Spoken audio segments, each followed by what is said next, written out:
La silhouette de Martine se mouvait avec précaution devant l'évier étroit de la cuisine, tandis qu'elle préparait les ingrédients. Alain s'approcha doucement derrière elle pour prendre une assiette. À cet instant, perdant l'équilibre, il bascula en avant et son corps entra en contact direct avec le dos de Martine. « Oh, pardon », dit Alain, mais Martine ne recula pas. Le bas de son ventre reposait précisément contre la partie de lui qui s'était durcie. Le corps de Martine tressaillit instinctivement. Après un court instant où elle retint sa respiration, elle murmura doucement « Je ne savais pas que vous étiez si imposant ». Alain sentit son visage s'empourprer, mais il ne s'écarta pas. Au contraire, il la serra plus fort contre lui. « Comprenez-moi, je suis un homme, après tout. » À ces mots, Martine répondit avec un léger sourire. « Bien sûr, et moi, je suis une femme. » Moi. Sa main glissa le long du flanc d'Alain, puis vint effleurer avec délicatesse par-dessus le pantalon la partie en question. C'est vraiment au-delà de toute imagination. Avec cette petite exclamation d'admiration, son regard avait complètement changé. Voici l'histoire d'aujourd'hui. Martine Dubois avait 55 ans. Elle vivait seule dans un vieil appartement du 13e arrondissement de Paris. 20 ans s'étaient déjà écoulés depuis qu'elle avait perdu son mari dans un accident de la route. À l'époque, Martine n'avait que 35 ans. Devenue veuve si soudainement, elle se retrouvait seule avec des enfants au collège et au lycée. Pour les élever, elle avait enchaîné les petits boulots dès 4 heures du matin dans une brasserie, puis l'après-midi comme caissière dans un supermarché. C'était une époque où, même en rentrant tard le soir, elle aidait ses enfants à faire leurs devoirs et leur préparer les repas du lendemain. Aujourd'hui, sa fille Julie avait 30 et 1 an, était mariée et vivait à Marseille. Son fils Benoît, 29 ans, travaillait et vivait dans son propre appartement. Maintenant que ses enfants avaient pris leur indépendance, la maison était littéralement vide. 6 heures du matin, comme toujours, Martine ouvrit les yeux. L'habitude de préparer le petit déjeuner pour sa famille pendant 25 ans était ancrée en elle. En se dirigeant vers la cuisine, elle s'arrêta brusquement. Sa main, qui s'apprêtait par réflexe à sortir 4 assiettes, resta suspendue dans le vide. Même en ouvrant le réfrigérateur, elle n'était pas encore habituée à n'acheter que ce qu'il fallait pour une seule personne. Les plats qu'elle avait achetés quelques jours plus tôt étaient encore intacts. À quoi bon cuisiner pour une seule personne? Elle finit par se faire cuire un sachet de nouilles instantanées pour le petit déjeuner. 15 heures. C'était le jour de sa rencontre avec ses amies au café du quartier. Josiane, Yvette et Evelyne étaient toutes là. Toutes les 3 vivaient avec leur mari. Josiane raconta son voyage en Provence avec le sien. Yvette expliqua à quel point c'était agréable de faire des randonnées avec son mari depuis qu'il était à la retraite. Evelyne, elle aussi, était ravie de suivre des cours de danse avec son époux dans un centre culturel. « Et toi, Martine, que fais-tu de tes journées ?»« Oh, je lis, je regarde la télé », avait-elle répondu. Mais en réalité, elle passait ses journées à regarder le temps passer, le regard dans le vide. Au milieu des conversations animées de ses amis, Martine se sentait de plus en plus isolée. On devrait organiser un voyage tout ensemble avec nos maris. Mais pour Martine, comment on fait ? Un bref silence s'installa. Martine se contenta de siroter son café en silence. Sur le chemin du retour, l'idée de devoir préparer le dîner lui arracha un nouveau soupir. Elle s'arrêta dans une supérette pour acheter un bol de nouilles instantanées et rentra chez elle. Assise seule dans le salon vide, elle mangeait ses nouilles en se sentant encore plus seule. Par la fenêtre, elle voyait les lumières allumées dans les autres appartements. En se regardant dans le miroir, elle eut un sourire amer de résignation. 2 semaines plus tard, un mardi matin, Martine se rendit à l'hôpital, sa convocation pour un bilan de santé de l'assurance maladie à la main. C'était un examen qu'elle avait déjà reporté l'année précédente. C'était pas son cabinet de quartier habituel, mais un grand hôpital, et elle se perdit dès le début. Après avoir changé 2 fois de métro, elle arriva enfin. L'entrée de l'hôpital était bondée. Face à ce système complexe, Martine se sentit tout de suite désemparée. Une longue file d'attente s'était formée devant l'accueil. Lorsqu'enfin son tour arriva, une employée lui dit « C'est pour un bilan de santé, enregistrez-vous sur la borne ». L'endroit qu'elle indiquait d'un geste de la main était rempli de plusieurs machines à grand écran. Martine se tint devant l'une d'elles, ne sachant pas où appuyer. Peu à l'aise avec le numérique, elle toucha l'écran ici et là, mais sans succès. Derrière elle, les gens attendaient en file indienne. « Madame, il y a du monde qui attend derrière vous, dépêchez-vous, s'il vous plaît », lança une jeune employée d'une voix froide. Les mains de Martine se mirent à trembler. Intimidée, elle sentit les larmes lui monter aux yeux. Excusez-moi, c'est la première fois, je ne sais pas comment faire. » C'est comme ça. L'employé appuya rapidement quelques fois sur l'écran sans aucune explication. Martine fut encore plus déconcertée. Elle prit le mauvais ticket et ne trouva pas la salle d'examen, errant dans les couloirs. Tout le monde passait à côté d'elle, pressé, et Martine se sentait de plus en plus diminuée. C'est à ce moment précis qu'elle entendit « Puis-je vous aider ?» À cette voix chaleureuse, Martine releva la tête. Un homme qui semblait avoir la fin de la cinquantaine s'approchait avec un sourire. Il s'appelait Alain Fournier, 58 ans, 3 ans de plus que Martine. Il était lui aussi venu pour le même bilan de santé. Je suis aussi là pour un bilan. C'est compliqué la première fois, n'est-ce pas? La voix d'Alain était incroyablement douce. Oui, c'est très compliqué, je ne sais pas du tout où aller. La voix de Martine trahissait son soulagement. Alain regarda son ticket et lui expliqua tout, gentiment et en détail, du fonctionnement de la borne à l'ordre des examens. Il s'adressa même poliment à l'employé froide. Vous savez, à notre âge, ces machines sont un peu difficiles. Un peu plus de gentillesse serait appréciée. L'attitude de l'employé s'adoucit aussitôt grâce au ton aimable d'Alain. Dans l'ascenseur, Alain engagea la conversation naturellement. Je m'appelle Alain Fournier, j'habite dans le 13e. Moi, c'est Martine Dubois. Vous êtes du 13e, j'y habite aussi? Vraiment? Alors, nous sommes voisins. Pendant toute la durée des examens, Alain resta aux côtés de Martine pour l'accompagner et la guider. Il l'aida avec une attention délicate comme un membre de sa famille. Il lui indiqua le chemin à chaque fois qu'elle cherchait les salles d'examen complexes. Il lui montra où se changer, lui expliqua l'ordre des différents tests. Au moment de la prise de sang, voyant que Martine avait peur des piqûres, il lui parla pour la distraire. Ce sera vite fini. Courage. Avant sa fibroscopie, il lui apporta de l'eau et après l'examen, il la conduisit jusqu'à l'espace de repos. C'était une attention vraiment bienveillante et délicate. Quand tous les examens furent terminés, ils se retrouvèrent dans le hall du rez-de-chaussée. Martine le remercia sincèrement, merci beaucoup. C'est grâce à vous que j'ai pu tout faire sans problème. Mais non, c'est tout à fait normal. Alain proposa alors naturellement, si cela ne vous dérange pas, accepteriez-vous un café? Vous avez bien mérité une pause après tous ces examens. Martine hésita un instant, prendre un café avec un inconnu, mais elle lui était si reconnaissante qu'elle ne pouvait refuser. Ils s'installèrent dans le café de l'hôpital. La conversation s'engagea autour de 2 cafés américains bien chauds. Alain expliqua qu'il avait travaillé plus de 30 ans dans une banque avant de prendre sa retraite l'année précédente. Il mentionna brièvement qu'il vivait seul depuis que sa femme était décédée d'un cancer 3 ans auparavant. Moi aussi, je vis seule depuis que j'ai perdu mon mari il y a 20 ans. Oh, je vois. Cela n'a pas dû être facile. Une compréhension et une empathie mutuelle s'installèrent naturellement entre eux. Ils se contentèrent de mentionner qu'ils vivaient seuls, sans entrer dans les détails de leurs histoires respectives, s'observant avec une certaine réserve. Pourtant, malgré cette première rencontre, une atmosphère chaleureuse et confortable régnait. Le monde est si impersonnel de nos jours, c'est rare de rencontrer une telle gentillesse. Pour moi aussi, cela fait longtemps que je n'ai pas eu une conversation aussi agréable. Alain confia qu'il se sentait désœuvré depuis sa retraite. Martine avoua qu'elle ne savait pas non plus quoi faire depuis que ses enfants étaient partis. Ils se firent une excellente première impression l'un de l'autre. Après avoir discuté pendant environ 1 heure, ils se levèrent. « Merci encore pour aujourd'hui ». Alain demanda avec prudence « Serait-il possible d'avoir votre numéro de téléphone puisque nous habitons le même quartier si vous aviez besoin d'aide ?» Martine hésita un court instant puis lui donna son numéro. Ils échangèrent leurs coordonnées et cette première rencontre prit fin. 3 jours plus tard, un jeudi matin, Martine était au marché Auguste Blanqui pour faire quelques courses. Elle cherchait à acheter de petites quantités juste pour elle. Alors qu'elle choisissait de la salade chez le primeur, elle entendit une voix familière, la dame que j'ai rencontrée à l'hôpital. En se retournant, elle vit Alain. Il tenait un petit panier de courses. « Madame Dubois, quel plaisir !» Alain aussi semblait sincèrement heureux de la voir. En regardant leurs paniers respectifs, ils virent qu'ils ne contenaient que de petites portions pour une personne, un peu de choucroute, un morceau de tofu, une demi-douzaine d'œufs. Cela confirma une fois de plus qu'ils vivaient seuls. Un commerçant lança, mi-sérieux, mi-plaisant, « Tiens, les habitués se saluent ». Ils rirent tous les deux, un peu gênés. Ils se mirent à parcourir le marché ensemble. Alain, ne sachant pas bien choisir le poisson, demanda conseil à Martine. Elle lui choisit naturellement les meilleures pièces. Il avoua que depuis le décès de sa femme, il était maladroit pour faire les courses.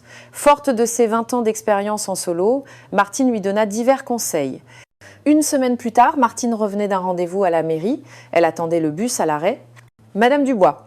En se retournant à l'entente de cette voix, elle vit Alain. Oh, monsieur Fournier, encore vous, on se croise souvent, décidément, c'est le destin, on dirait. Ils discutèrent naturellement en attendant le bus. Alain revenait lui aussi d'un rendez-vous à la banque. Ils prirent le même bus et s'assirent côte à côte, poursuivant leur conversation. Ils commençaient à se sentir de plus en plus à l'aise l'un avec l'autre. Quelques jours plus tard, ils se croisèrent de nouveau dans le café du quartier. Martine était venue pour lire et Alain pour consulter le journal. « On n'arrête pas de se rencontrer », dit Alain en souriant. Ils s'assirent à la même table pour prendre un café. Désormais, leur rencontre devenait naturelle et même attendue. Ils commençaient à se chercher mutuellement. L'idée de « vais-je le rencontrer aujourd'hui ?» commençait à germer dans leur esprit. Chaque fois que Martine sortait, elle soignait sa tenue au cas où elle croiserait Alain. Lui aussi, chaque fois qu'il se promenait dans le quartier, espérait la voir.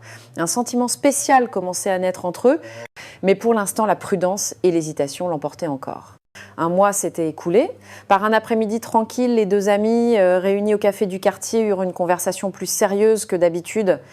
Martine prit son courage à deux mains et commença à raconter les 20 dernières années de sa vie. « En fait, j'ai perdu mon mari dans un accident de voiture à 35 ans. » Alain l'écoutait avec une expression grave. La voix de Martine était chargée du poids des 20 années passées à se battre seule. « Je devais élever seule mes enfants, un au collège et l'autre au lycée. C'était terriblement difficile. Les frais de scolarité, les dépenses quotidiennes, tout reposait sur mes épaules. » Elle raconta son travail à la brasserie dès 4 heures du matin, puis son poste de caissière l'après-midi. Elle parla de ses retours tardifs à la maison où elle devait encore aider ses enfants pour leurs devoirs et préparer leur repas du lendemain. « J'ai tenu en travaillant jusqu'à tard dans la nuit, mais aujourd'hui je me demande comment j'ai fait. Je me sens coupable envers mes enfants et j'avais aussi le fardeau de devoir jouer le rôle du père. » En écoutant Martine, Alain eut le cœur serré. Il pouvait imaginer à quel point il avait été difficile pour elle, si jeune, d'élever seule 2 enfants. « Maintenant que les enfants sont grands, je suis perdue, je ne sais plus quoi faire de ma vie. » La voix de Martine était empreinte d'un profond sentiment de vide. Pendant 20 ans, elle n'avait vécu que pour ses enfants et maintenant que cet objectif avait disparu, elle se sentait désemparée. Alain commença à son tour à raconter son histoire. « Moi aussi, j'ai perdu ma femme d'un cancer il y a 3 ans. » Sa voix tremblait. Sa maladie a duré 5 ans. C'était très dur. Il expliqua que toute sa vie avait changé dès que sa femme était tombée malade. Son quotidien se résumait aux allers-retours à l'hôpital et il avait dépensé toutes ses indemnités de départ à la retraite dans les frais médicaux. « J'aurais fait n'importe quoi pour la sauver. Mais finalement, je n'ai pas réussi. » Une larme perla au coin de l'œil d'Alain. Martine aussi eut le cœur serré. Je ne savais pas que vivre seule à notre âge était si solitaire. Quand ma femme était là, je ne m'en rendais pas compte, mais maintenant tout semble vide et dénué de sens. La solitude de se réveiller le matin sans personne à qui parler, de dîner sans personne avec qui converser, la réalité de devoir rire seul devant la télé, de gémir seul quand on est malade. Leur relation évoluait vers une compréhension et un réconfort mutuel. Un profond sentiment de communion, né de leur situation similaire, se créait entre eux. Ils se regardèrent, s'offrant un réconfort silencieux. Ils étaient plus de simples voisins, mais des personnes ayant une signification particulière l'une pour l'autre. Après avoir partagé leur passé douloureux, leur relation s'approfondit encore. Seule chez elle, Martine se surprenait à penser constamment à Alain. « À mon âge, quelle idée d'être amoureuse !» se disait-elle, tout en ne pouvant réprimer l'excitation qu'elle ressentait. Chaque fois qu'ils devaient se voir, elle passait du temps à soigner sa tenue. Elle se mit à rire en se voyant essayer différentes tenues devant le miroir. « Mais qu'est-ce que je fabrique ?» Pourtant, la simple pensée de rencontrer Alain faisait battre son cœur. Quand elle recevait un message de lui, elle réfléchissait longuement à sa réponse. Pas trop empressée, mais pas trop froide non plus. C'était un secret qu'elle ne pouvait confier à ses amis. Un amour à 55 ans, elle n'y croyait pas elle-même. Mais avec Alain, pour la première fois en 20 ans, elle ressentait le frisson d'être une femme. Des émotions qu'elle croyait mortes reprenaient vie. Il en allait de même pour Alain, ce n'est qu'en compagnie de Martine qu'il souriait et ses journées avaient retrouvé un but. Après 3 ans de dépression et d'apathie, sa vie reprenait des couleurs. Se lever le matin était devenu plus léger. « C'est grâce à vous, Martine, que la vie est redevenue agréable », lui avoua-t-il franchement. Mais en même temps, il ressentait un sentiment de culpabilité envers sa défunte femme. En regardant sa photo, il se parlait à lui-même « Pardon ma chérie, est-ce que je fais mal ?» mais ne pouvait s'empêcher de penser à Martine. Il n'osait pas encore en parler à ses enfants, craignant leur réaction. Pourtant, les moments passés avec Martine étaient un pur bonheur. Ils retrouvaient après longtemps des émotions d'hommes. Tous deux sentaient leurs sentiments, bien que prudents, se confirmer. C'était plus une simple amitié, mais un amour naissant. Un vendredi soir, vers 23 h, Alain regardait la télévision seul chez lui quand il ressentit une douleur aiguë dans la poitrine. Au début, il pensa à une simple douleur musculaire, mais la douleur s'intensifia et sa respiration devint difficile. Qu'est-ce que c'est ? Des sueurs froides commencèrent à perler sur son front. Pour un homme vivant seul, une telle situation était terrifiante. Se tenant la poitrine, il finit par appeler le 15. Les secours arrivèrent et transportèrent Alain aux urgences. Il était conscient, mais son visage était blême. Arrivé aux urgences, Alain souffrait toujours de sa douleur thoracique. L'infirmière, pour contacter rapidement un proche, consulta son téléphone portable.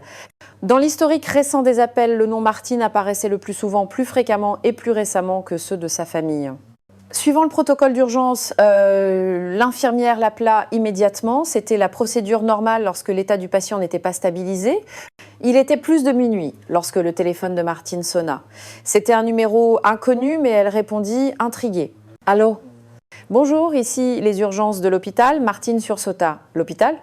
Nous avons trouvé votre numéro sur le téléphone de monsieur Alain Fournier. Il est actuellement aux urgences et a besoin d'un proche. » Le cœur de Martine se serra. « Alain ?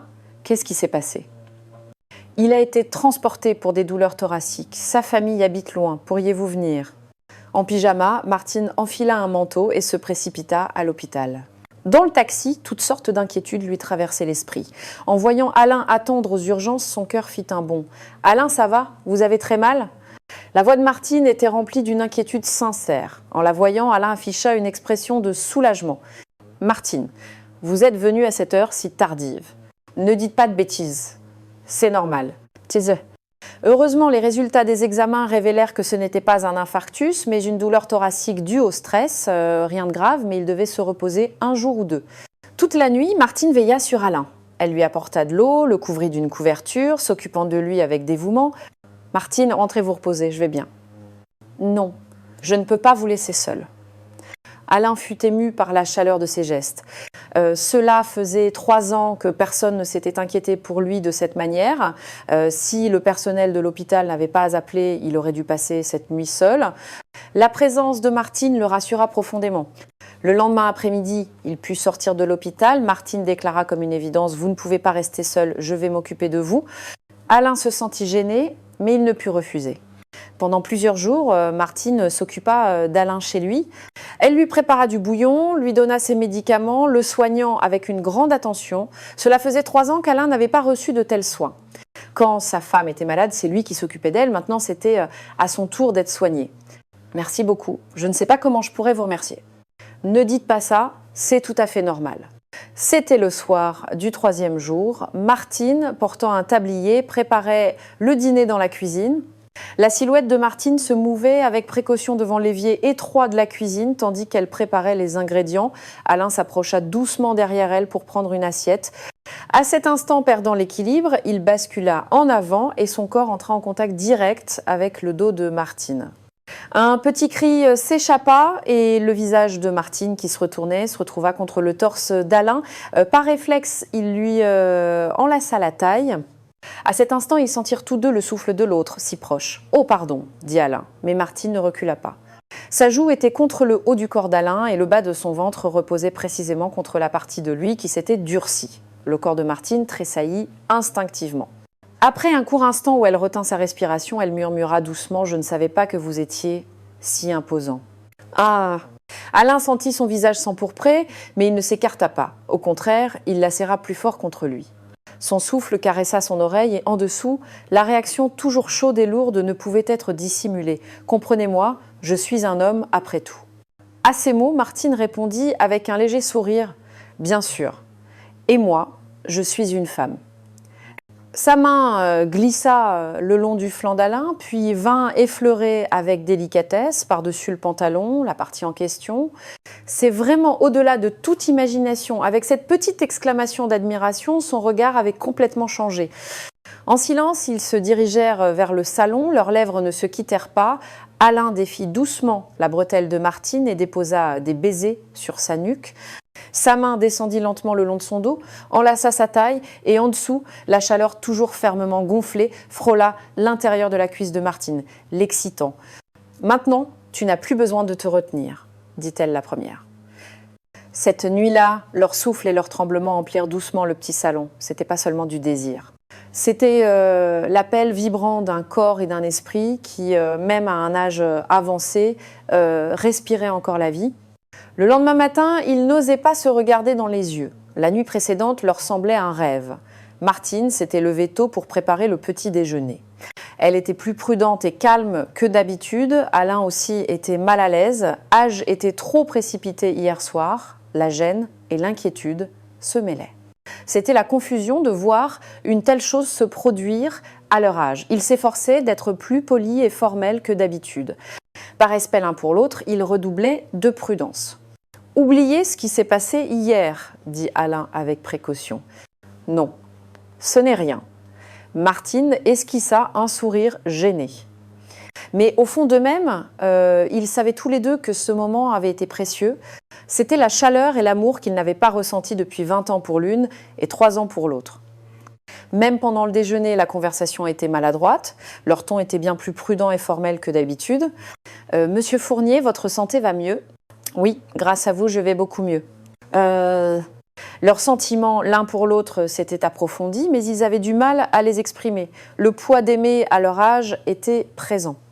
Une semaine plus tard, Martine prit son courage à 2 mains et appela sa fille. « Maman a quelque chose à te dire. » Julie, qui vivait à Marseille, était curieuse. Martine lui parla avec prudence de sa rencontre avec Alain. « J'ai rencontré quelqu'un de bien. »« Qu'est-ce que tu en penses ?»« Maman, vraiment, c'est qui ?» En entendant l'histoire d'Alain, sa fille fut au contraire ravie. « Maman, tu as tellement souffert pendant 20 ans. Sois heureuse maintenant. » Son fils Benoît eut une réaction similaire. « On dirait que tu as rencontré quelqu'un de bien. C'est beaucoup plus sûr et mieux que de vivre seul. » Les enfants connaissaient mieux que quiconque la solitude de leur mère. Pendant 20 ans, elle n'avait vécu que pour eux. Ce monsieur Alain a l'air d'avoir un bon caractère et de bien s'occuper de toi, maman, ça me rassure. Les paroles de sa fille soulagèrent Martine. Mais la situation d'Alain était différente. Quand il parla de Martine à son fils aîné, Sébastien, « Maman est morte il y a seulement 3 ans et tu vois déjà une autre femme », la voix de son fils devint glaciale. La réaction de sa fille, Sophie, fut encore pire. Une femme qui a vécu seule pendant 20 ans et qui approche soudainement notre père, c'est suspect. Les explications d'Alain ne servirent à rien. Elle en veut à ton argent, c'est sûr. Elle doit savoir combien vaut l'appartement. Les soupçons des enfants ne faisaient que grandir. Vous vous êtes rencontrés à l'hôpital. Elle n'a pas profité de ta mauvaise santé par hasard. Alain tenta de les calmer, mais en vain. Ils s'opposèrent encore plus fermement. Quelle honte pour maman. On n'osera même plus aller sur sa tombe. Papa, si tu continues à voir cette femme, c'est fini entre nous. Sophie alla même jusqu'à le menacer. Il va falloir qu'on la rencontre nous-mêmes pour la prévenir. On voit bien ce qu'elle cherche. L'opposition des enfants s'intensifia de jour en jour. Il l'appelait quotidiennement pour lui mettre la pression afin qu'il ne voie plus Martine. « Papa, ressaisis-toi. Ça ne fait même pas 3 ans. C'est évident ce qu'elle veut. » Alain était de plus en plus tourmenté. Le conflit entre ses enfants et Martine était trop difficile à supporter. Ce qui l'inquiétait le plus, c'était que ses enfants puissent dire des choses méchantes directement à Martine. Et s'ils disent des choses horribles à Martine, elle serait si blessée. Alain ne dormait plus la nuit. Il était tiraillé entre la culpabilité envers sa femme, la pression de ses enfants et son amour pour Martine. Si je leur dis la vraie raison, Martine sera encore plus blessée et malheureuse. Après mûre réflexion, Alain prit une décision. Je préfère passer pour le méchant. Je vais lui dire que mes sentiments ont changé. C'était une décision prise par sacrifice pour protéger Martine. Il ne voulait pas voir Martine blessée par ses enfants. Il préférait passer lui-même pour une mauvaise personne. Le lendemain, Alain contacta Martine pour la voir.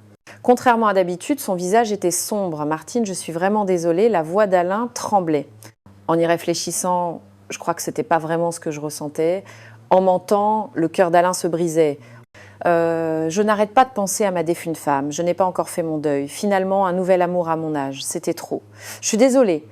Le visage de Martine devint blême. Elle le regardait, incrédule. Alors, tout ce temps, c'était quoi? Sa voix était pleine de trahison. C'est moi qui me suis fait des illusions. C'est ça? Vous qui disiez m'apprécier tant.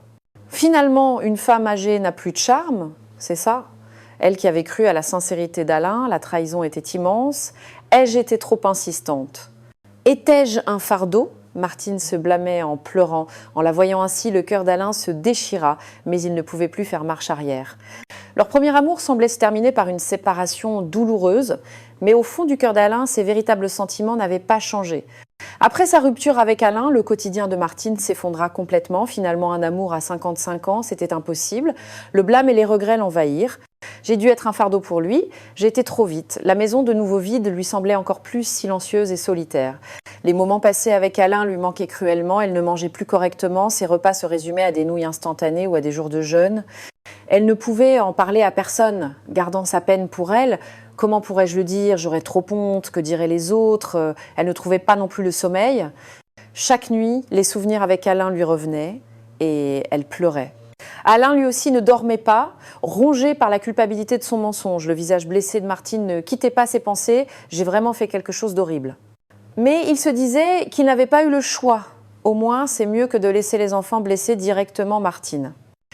Il essayait de se consoler, mais son cœur n'était pas en paix. En étant seul, Martine lui manquait encore plus. C'était tellement mieux quand Martine était là. Les quelques jours où elle s'était occupée de lui avaient été les plus heureux de sa vie. La douleur de ne plus jamais pouvoir ressentir cette chaleur était insupportable. Le stress affecta la santé de tous les deux. Martine souffrait d'insomnie et de perte d'appétit. Elle perdit visiblement du poids et son teint devint terne au point que ses amis s'inquiétèrent. La tension artérielle d'Alain augmenta et sa dépression s'aggrava. Il ne prenait même plus correctement les médicaments prescrits par le médecin. Ses enfants, voyant son état, ne s'inquiétèrent pas outre mesure. C'est une bonne chose qu'il ait rompu avec cette femme, mais la santé d'Alain continuait de se détériorer. Le manque de Martine et la culpabilité le tourmentaient. Pendant 2 mois, ils se languirent l'un de l'autre, souffrant chacun de leur côté. C'était une séparation d'autant plus douloureuse qu'il s'agissait d'un amour véritable.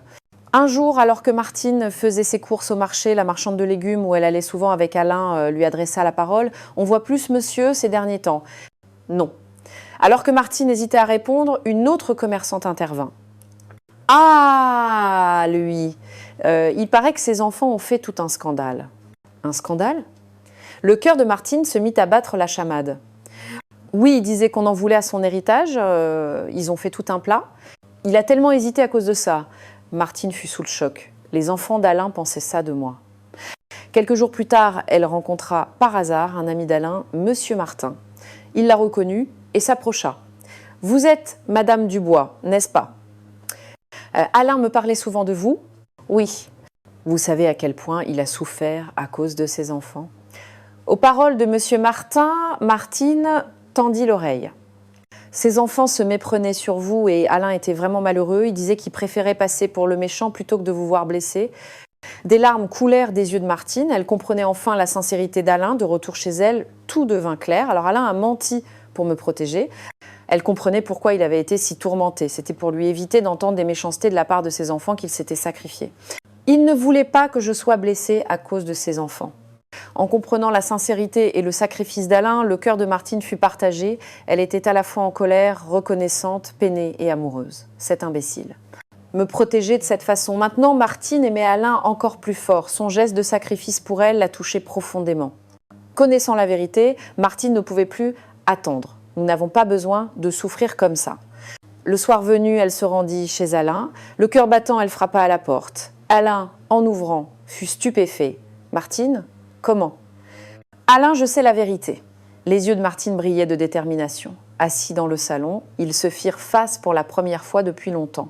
Alain avait toujours l'air déconcerté. « Vous avez menti à cause de vos enfants, n'est-ce pas ? » demanda directement Martine. Le visage d'Alain se figea. « Vous avez préféré passer pour le méchant pour me protéger, c'est ça ?»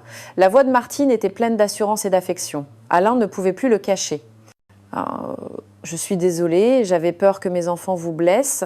J'ai pensé qu'il valait mieux que ce soit moi le méchant. » Sa voix tremblait. « Imbécile, » dit Martine en pleurant. « Me protéger de cette façon ? À notre âge, allons-nous vivre en craignant le regard de nos enfants ? » « Martine, je suis vraiment désolée. » Alain s'excusa sincèrement. « Je n'ai pas cessé de penser à vous une seule seconde, au contraire, je vous aime encore plus. » Martine ouvrit également son cœur. « Moi aussi, je vous aime encore plus. Nous avons le droit d'être heureux, nous aussi, non ?» Au mot de Martine, Alain hocha la tête. Ils se prirent dans les bras, la douleur des 2 derniers mois s'évanouit. « Et maintenant, qu'est-ce qu'on fait ?» demanda Alain inquiet. « On leur fait face, ensemble. Montrons-leur que nous nous aimons sincèrement. La voix de Martine était pleine de résolution. Une semaine plus tard, Alain convoqua ses enfants. Martine était à ses côtés. Nous nous aimons et nous avons décidé de passer le reste de notre vie ensemble. La voix d'Alain était ferme. Sébastien et Sophie s'y opposèrent toujours. « Papa, tu es sérieux ?» Martine prit la parole calmement. « Si c'était l'argent qui m'intéressait, nous pourrions vivre séparément. Mais nous nous aimons sincèrement. J'ai vécu seule pendant 20 ans sans jamais demander l'aide de personne. C'est pas l'argent d'Alain qui m'intéresse, c'est l'homme qu'il est. » Alain ajouta avec fermeté. « Quand j'étais malade, Martine s'est mieux occupée de moi que ma propre famille. Même si vous vous y opposez, nous serons ensemble. Nous avons aussi le droit d'être heureux. » Les enfants, d'abord farouchement opposés, commencèrent à changer avec le temps.